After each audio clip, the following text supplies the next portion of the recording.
Welcome to week 8. Things are starting to get a little more important. Games are starting to really matter. Region races are tightening up. So we just make sure we stay sharp, stay vigilant. So let's look at some plays from this past week. The first one's going to be illegal touching on a fake punt. The punt's going to look like it's botched a little bit, but I have an inkling that this is designed, especially just the actions of the punter make it look like this is designed. So we have 22 who's going to catch the ball and take off down the field. He has an eligible number on, but he is covered up by the receiver at the bottom of the screen. So we need to do a better job recognizing pre-snap who's eligible, who's not eligible, especially on scrimmage kicks where we have the numbering exception. So whether or not you want to get on the radio and say these players are eligible. I know when I'm teaching deeps, I tell them on scrimmage kicks and like field goals and tries, just kind of call out who on your side is eligible. So we can maybe do something like that here because like I said, we got 2 or 3 players on the interior with eligible numbers, but they're not eligible by formation, and that's what happens here. So it looks like it's designed to go to number 4, who would have been eligible, but 22 takes it. So this would be illegal touching, which also carries a loss of down. This is a great play for discussion here from the GPB game of the week. As you know, whenever you do these games, you're under scrutiny from every official, fan, whoever in the state. So this is your time to shine. There's a great call here on a tough play. And as we move forward, there's a great replay. This next angle. So in order to complete a catch or an interception, you have to maintain control of the ball all the way to the ground and beyond. So you can see the defender's gonna come down with the ball, but he does not maintain control. And we know he doesn't have control of the ball because this receiver is able to rip it out. That is not control. So, at best there we have dual possession, which would be a touchdown anyway, but we're actually going to have the receiver rip the ball out and come down. So this is, like I said, this is a great play. I like the call. I don't think the defender completed the process of this catch because he was able to have the ball ripped out of his arms. Another thing I like, we have a six-person crew. The side judge is going to come over and help out, which is good because he doesn't have any receivers. You see he's right there. He's going to come running over to help out. I like that. He doesn't have any eligible receivers and he can see what's happening. He's going to come over and help. There's some reaffirmation. Good job there by the 2 deeps. Alright, so we had this issue a couple of years ago. And we tried to nip it. We hadn't seen it in a while. We're going to see it here. K's going to snap down and draw the defense off sides. We said this a couple of years ago when teams were doing this a good bit, that if offense snaps down like that and defense jumps, we're going to call this on the offense. They came in and called this on the defense. It should be called on the offense. You could make the argument that this end is in the neutral zone, and you definitely have a good argument there. But that wasn't the call. The call was encroachment. So they snap down, defense jumps. We're going to call that on the offense. Next play or later in the game, as you can see, they snap down, and there is no jump, and that's fine. We'll let that go. But if they snap down and the defense jumps, then we got to have the calls on the offense because they're simulating the snap, and that simulation draws the defense off sides.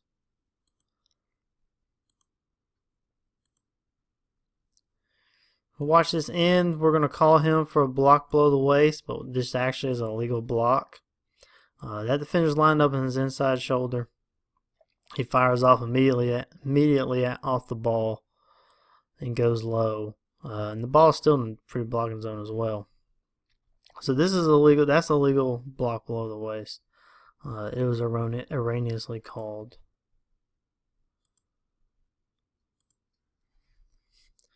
Here we're going to have a very, very late hit, and we rightly flag it.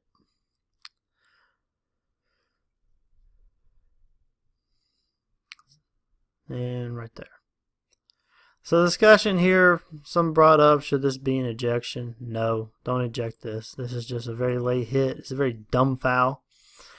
What would escalate this to the level of ejection would be if there's forceful contact at the head and neck area. Then we would eject this player. But he's just coming in. He's just laying a late hit. It's a dumb play. It's a stupid move by that defender, but it's not an ejectable offense.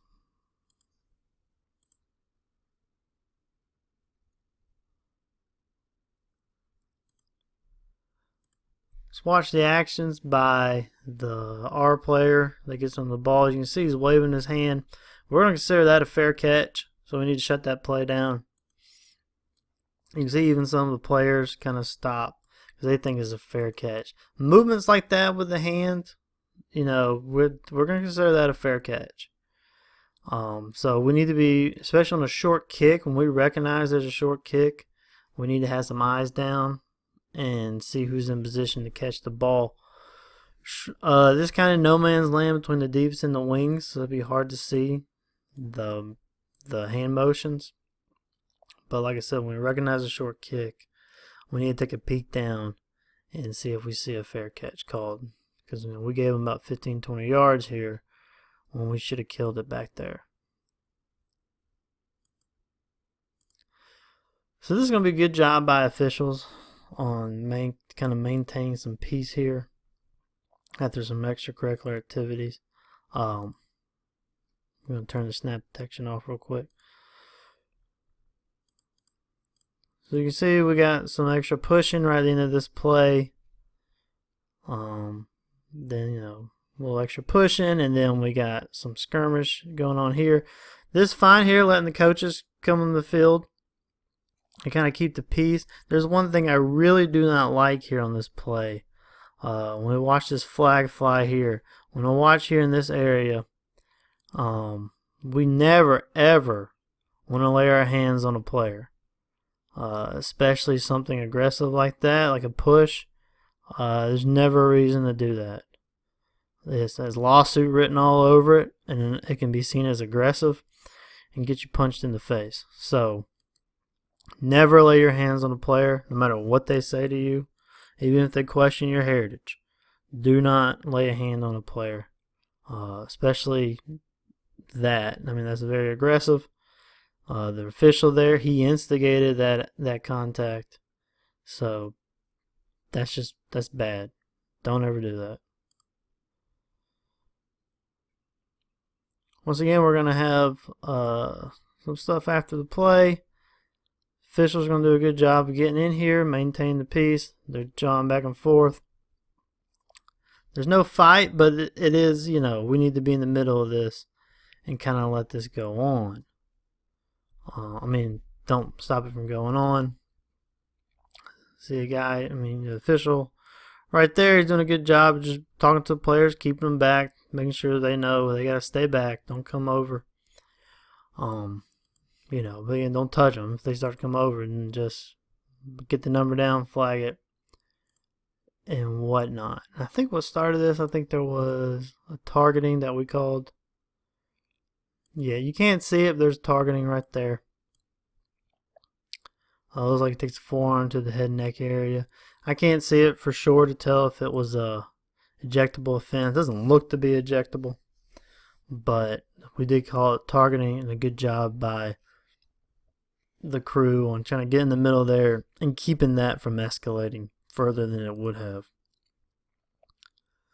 Same thing here. Good job by the crew kind of getting in. After the play, some players are celebrating, some players kind of take offense to it. There's going to be a little bit of jawing. Officials come in, just kind of break it up. So good job. We always want to be kind of make sure we're in the middle there and breaking stuff up. Use your voices Make sure they know you're there.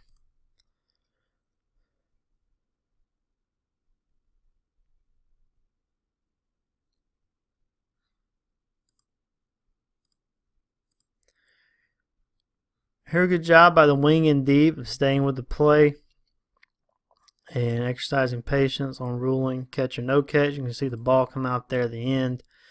They just look at each other, kind of give a nod, an incomplete pass. Good call there. Like we said earlier, he has to complete this process all the way to the ground.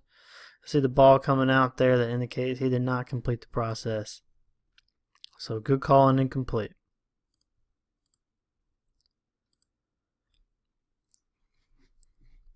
Now we're going to do a very poor job here of communicating after penalty. We do a good job of rightfully calling penalty on R. Nice acting job by the kicker, by the way. But problem here is we have no preliminary signal whatsoever. Still waiting on the preliminary. Still waiting on the preliminary. We gotta have some kind of signal here. We don't know if we are running into. We don't know if we are roughing. Still don't have a signal. We gotta give something. We gotta get some kind of preliminary. Still waiting on a signal. Coach decides. Once he decides, we still gotta have another signal. So you give the preliminary signal, get the options from the coach, see what he decides, and then we give another signal indicating the penalty was accepted or declined. And here we never get a signal. So this whole thing's going on, and I have no idea if we have running into or roughing. Just poor communication. This looks lazy. It looks indecisive. So let's be a little sharper here.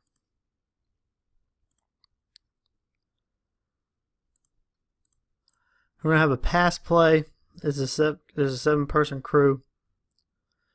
And back judge is going to be a little bit too close to the play here.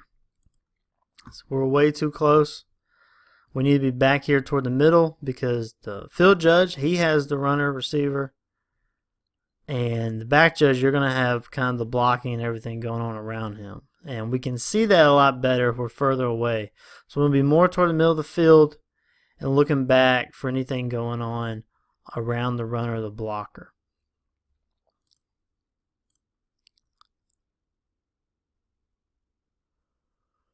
Let's go ahead and have DPI here.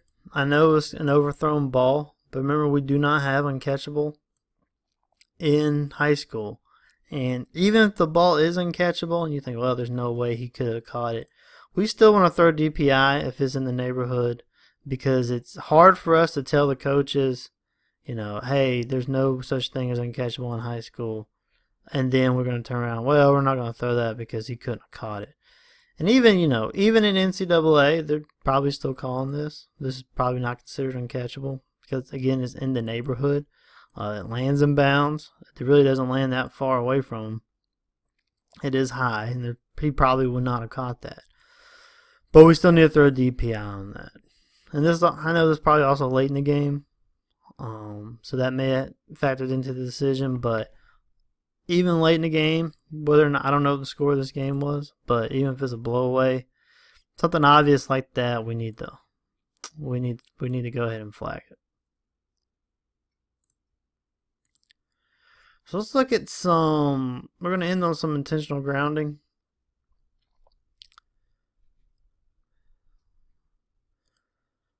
We have no receiver anywhere near. He's actually probably the deepest player, and he's not even eligible. And then we have him. So we need to have intentional grounding here. Wing and deep, you got to help your R out and kind of tell him, hey, I got no one in the area. Let's see where this ball lands. And the ball lands at the 7. Like I say, closest guy, he's right here near the hash marks, and this guy's 6 yards deep in the end zone. So wings and deeps, you got to communicate with R, tell them, hey, there's no one in the area, and then R, you're going to drop the flag. So we miss intentional grounding right there. These next two are a little harder and they involve judgment. Now remember, the second part of intentional grounding, obviously there's no receiver in the area, but it's also if the quarterback intentionally throws the ball to conserve yardage or time, intentionally throws an incomplete pass to conserve yardage or time, then we have to have intentional grounding. Now that involves judgment on the official. It also involves context of the game. I don't know anything about this quarterback, but I would say this pass is probably intentionally thrown to conserve yardage. They throw it on the track, then we probably need to have intentional grounding. And again, like I said, it's all in the context of the game. I don't know anything about this quarterback. If Trevor Lawrence throws a ball into the band, then we can just safely assume that was intentionally to conserve time. If I throw a ball into the band, then I'm just a bad quarterback, possibly. So that's one part of it. I think that first play is definitely probably should have had intentional grounding there. This second one is a little more problematic. It's one of those where I think we all know he's throwing this just to kind of throw it away. But I mean, I can see an argument there either way. You see the deep official point, even though the point doesn't always matter. Deep official, you also need to be aware of where that ball is thrown, where it lands.